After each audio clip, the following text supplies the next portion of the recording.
So we're down here at the Canals again. Beautiful day, can't wait to go fishing. And I want to show you a little bit about egg fishing. Fishing with trout egg imitations. And I tell you, I've had a lot of fun doing this.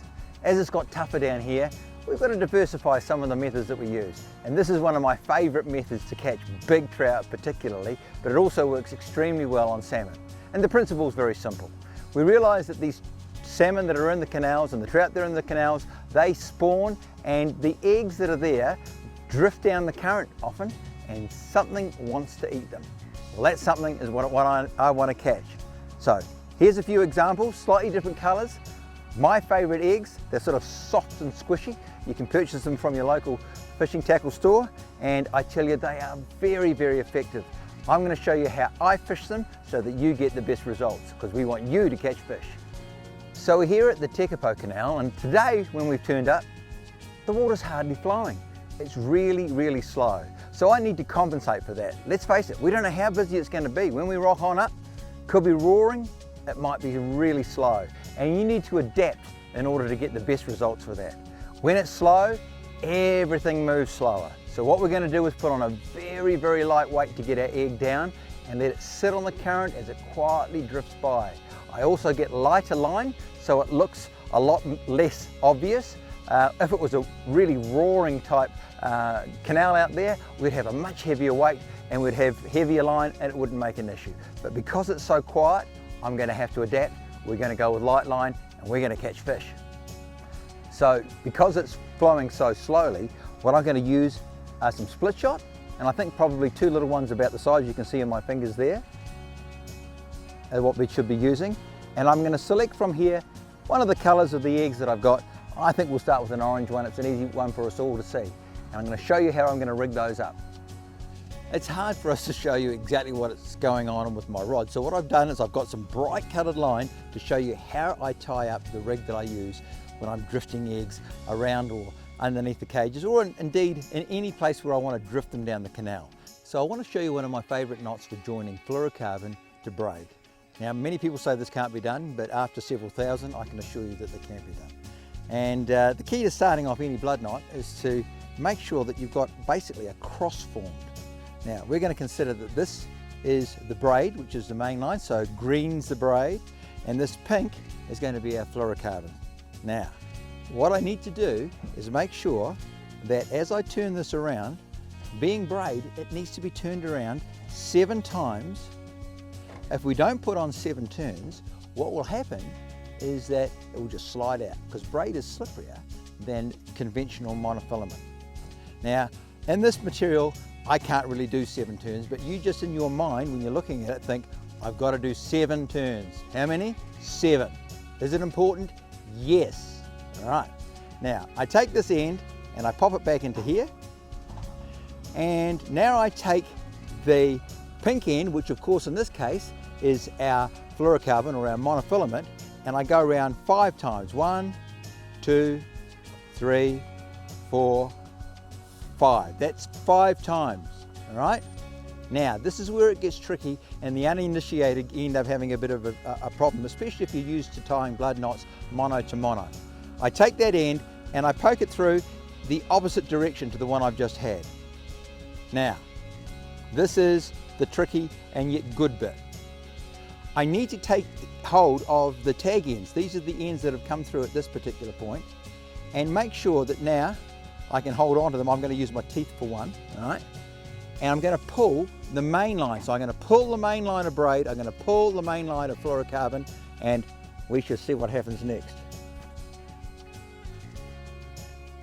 Right, as I pull this down, you'll notice how that's rolling and sliding. Now this other side's just starting to roll and slide as well. It's rolling and sliding, and if I've tied it correctly, it will roll its way into position. Now that's the key to getting it looking good. That's the key to having it hold. Those tag ends must come out of the middle. And I like to see one on one side, one on the other, but you can see how that's rolled its way up. Sort of a nice lot of circles there, and I rolled its way up on the other side, a nice lot of circles there, and I can cut that right in as close as I need to on either side, and that makes an extremely compact knot. Now if you've done it well, when you pull it, there should be no movement. You don't have to super glue it, you can use it just like it is. Go out there and cast it. You'll find it's incredibly reliable. The thing I like about it the most, it's almost like cigar shaped. It's very tapered. So unlike Albright knots, which have a bit of a bump in them, or double uni knots, which slide down and become quite bulky, this casts extremely well and makes your fishing that much easier.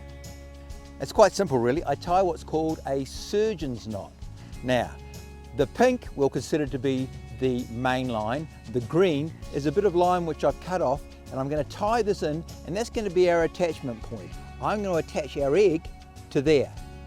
So let me show you how this is done. So what I do is I lay my bits of line parallel, and I simply bring these through once, almost like you're going to start tying up your shoelace, and then twice, and then I allow them just to snuggle down in a knot, nice and tight like that. I'll cut off this end here, throw that bit away, and what have I got? A place for attaching my egg to here, and whatever I'm going to use as a sinker to the other end. But one thing I like to do when I use the sinker is to tie over just a very simple knot like that, and I will crimp right onto there my split shot. The reason being, if I get a snag, because this has got caught in some rocks, that will pull off. I'll save the fish, but I'll just lose my little bit of weight. So I want to show you my favourite knot for tying on anything terminal. That could be a dry fly, it could be a spinner, it could be a marlin lure. It's all done the same basic way. So we'll consider that this is the eye of the hook, and this is obviously our line. So what I'm going to do is poke that through. Make sure you use a long enough tag in, otherwise it all gets a bit short and you can't work too well. Now, what I'm going to do is turn this around 5 times. This is called the tag end. The tag end goes 5 times around the main line. So here we go, 1, 2, 3, 4, 5. You could go 6 if you wanted to do so, and that's quite acceptable, but because I've got quite thick cord, 5 is going to be enough for what we want to do. I now take this end, pop it through the original hole that I have right close to the hook eye, and then I pull it right through on the back. Now what's quite important here is that I take my third hand, this is my third hand, and I pull from this end. So I don't want to be pulling the tag end, I just want to use the tag end as a hold, and I just pull everything up. Now if I've done it right, it should roll down.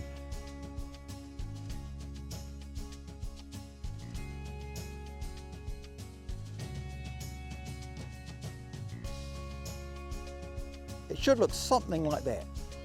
The line rolls down and makes a very tight space there. It shouldn't move. You should be able to cut that off extremely close and not worry about having a tag end hanging out, and then you're ready to cast it. So here's our demonstration piece of rope, which shows you how the rig is set up with our surgeon's knot there and our overhead knot right at the very end so it won't slip off when I put on my split shot. We attach our egg to that end and away we go. I'm going to put that away. This is what it looks like in real life. So I like a long dropper. So here, this length here for my general fishing is about this long, which seems quite long, but what happens is it will waft and float around, look very natural. The shorter it is, the less natural it looks, and I don't think it fishes as well. At the bottom here, we've put down our split shot, which you can hopefully see right there, and that's got the slip knot on it in case I get caught up when I catch my fish. This will go to the bottom, this will take this down into low areas, and because there's not much weight, it will drift along in the current and balance with everything else. The egg should be then drifting around the cages or wherever the fish are going to be, and we're going to catch some fish. The weight that I choose really depends on the amount of current coming through, but here's my rule of thumb. Get as heavy a weight as you need to get to the bottom. Don't have it absolutely dragging the bottom. Once it goes onto the bottom and it starts hanging up, it looks so much more unnatural. All my fly fishing has taught me that you need to be able to bring whatever it is going to be the food down on the current. The current is the really critical thing. The only reason we have the weight is to get it into the right place. The current will do the rest. And remember, make sure that you feel what's going on at the far end by having yourself connected to it by good line control. I use braid, so we've got not very much in the way of stretch, and when a fish takes it, I can feel that bite. Remember, you can't set a hook without resistance. You need to be the resistance at this end, so when something grabs it, you can set the hook and it's all on. Now the breaking strain that I choose depends on the day, as I've already said, and the clarity of the water. But if it's a day where there's some big fish around, you might need to go 13, even 15 or 17 pound nylon, because you've got to be able to keep those fish away from the cages. There's nothing more disappointing than to see a huge fish come up and grab your fly, grab your egg, come up on the other side and break you off. On a day like today where it's clear and it's slow moving, I choose to use 7 or 8 pound fluorocarbon, because that seems to have the necessary translucence to make sure that the fish aren't shy of it. I also use probably something around 2 or 3 grams of weight, which is not very much, but that's ideal at letting everything flow down well.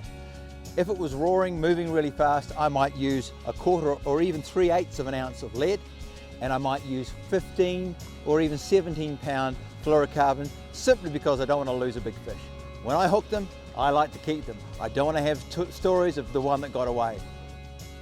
This method is very dynamic, and quite honestly, instead of putting on a couple of split shot, you could put on a jig head and a soft bait, and that way you'd be fishing 2 different lures. In fact, if you wanted to get really adventurous, you could put on another dropper with something else on it. It might be a nymph, it may be another different coloured egg, it may be a glow bug, whatever you like. The more you're offering on the menu, the greater chance that something's going to eat it. So the place I'm at right now, we're at a gap in between 2 cages. Remember, wherever we've got a cage, it's virtually like a rock in the river, and the slowest moving water is between those 2 cages, and the slowest moving part of that water is closest to the cage, right in the far corner from the side that I'm standing on. So my aim is, wherever possible, to get what I'm going to be hurling out right into that zone, because I reckon you catch more fish there. Now the current's just picked up a little bit here, so I really should be putting on a little bit more weight, but I'm going to give it a go with this. Often it's trial and error, so be prepared to change, and change often. Remember, this is a tricky fishery because it has a lot of pressure, but we all know there's fantastic fish here. So the more you're prepared to change, the more you're prepared to think about it, the more fish you'll catch.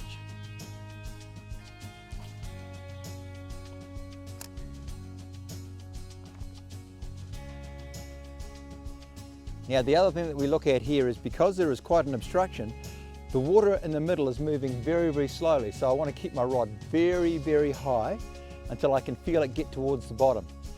And once it's got to the bottom, I'm then going to watch it drift along. In order to get a good drift, I want to come underneath the wire that's in front of me. We leave the bloopers in. Whoa, and in the background there's a fish come up, so we know there's something here.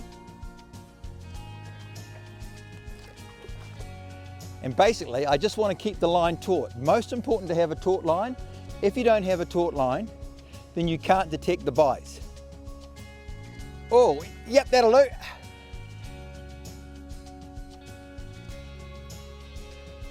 And of course, I can't complain because that's my first cast after talking to you guys. There we go.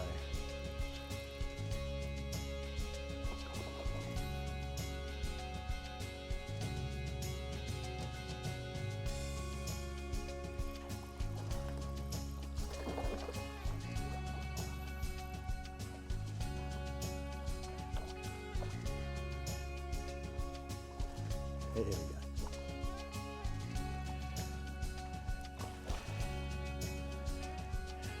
There we go. He's a wee bit small. We'll see if we can get a bigger one. Another way to fish eggs drifting on the current is right up hard against the salmon farm that's there. So to this end, we've got to make sure we don't land it in the salmon farm, something which I've done on too many occasions. And even though I'm a tackle dealer, it still hurts because you still have to tie the knots and you still have to get the gear. But if possible, you want to get as close as you can and drift it right down that edge. Remember, they sit underneath the cages in quite reasonably big numbers. So I want to make sure that I'm as close as I can be. Now I simply cast. Now that I've put it out there, I want to keep it tight so I can detect the bite. And just basically keep parallel with it. So you're going to see my back as I walk downstream.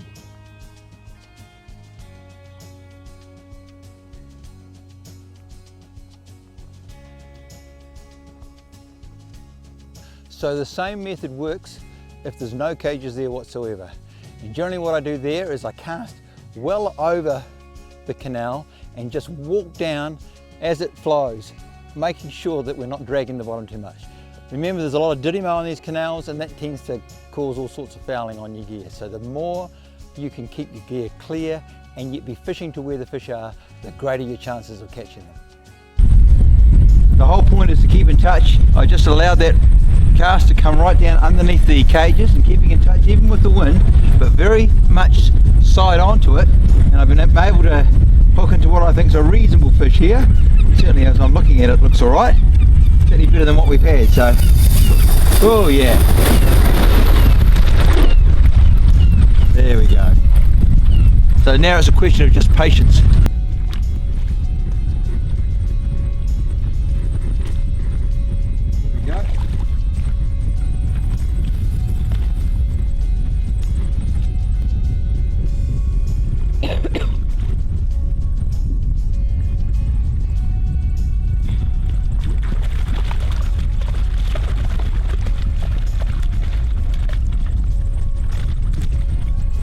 So in this case, I haven't got my net, it's back at the car. The camera woman didn't bring it with her, but that's okay. And what we've had is a soft bait delivering this egg right to the right place for this fish to grab it. And I've got to admit, I've enjoyed the whole experience. I hope you have fun with it too.